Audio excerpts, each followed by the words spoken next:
Uri ng mga bumibili.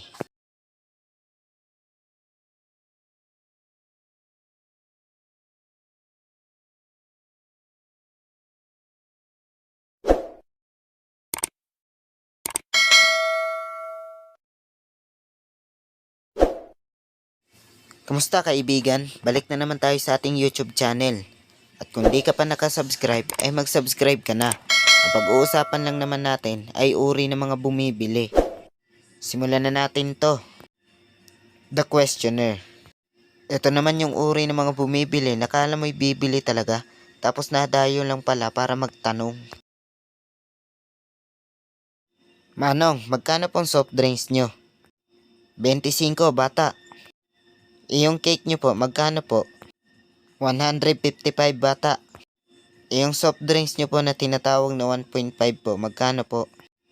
Yan ba? 75 lang yan sa amin. Ganun ba? Sige, uwi na po ako. Walang hiyang bata yun Kala ko bibili, pinagtitripan lang pala ako. Diba? Kaya nakaka-bad trip din ito paminsan-minsan eh. Next naman ay yung tinatawag na The Forgotten. Ito kasi yung uri ng mga bumibili na mahilig makalimot. Kagaya na lang nito. Manong, pabili nga po. Anong bibilhin mo? Pabili nga po ng ano? Ng ano bata? Ng ano po? Ng... Ano ba kasi yung ano na yan? Patay, nakalimutan ko. Manong, uwi po muna ako. Nakalimutan ko kasi yung bibilhin ko eh. Diba? Naku, pag ganyan kayo, malamang palong aabutin nyo sa mga magulang ninyo. Kasi ganyan din ako dati nung bata pa ako eh. Next naman ay yung tinatawag na The Storying.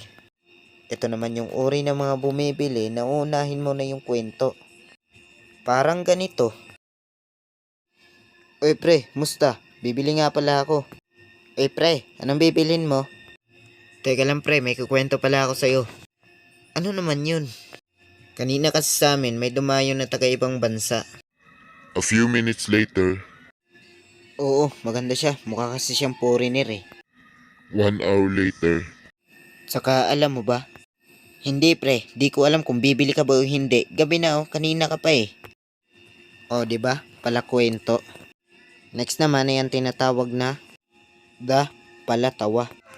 Alam kong alam nyo na ang tungkol sa bagay na ito eh. Kasi ito yung uri ng mga bumibili na kahit di naman nakakatawan sinasabi ng tindero, ay parang daig pa nila ang kinikiliti. Katulad na lang nito. Oy Francis, bibili pala ako. Anong bibilhin mo? Bibili ako pre. Ano ba kasi yung bibilhin mo? Ay, wala nang pag-asa to. So hanggang dito na lang mga lods. Sana nagustuhan nyo ang ating munting videos. At shoutout nga pala sa dalawang to.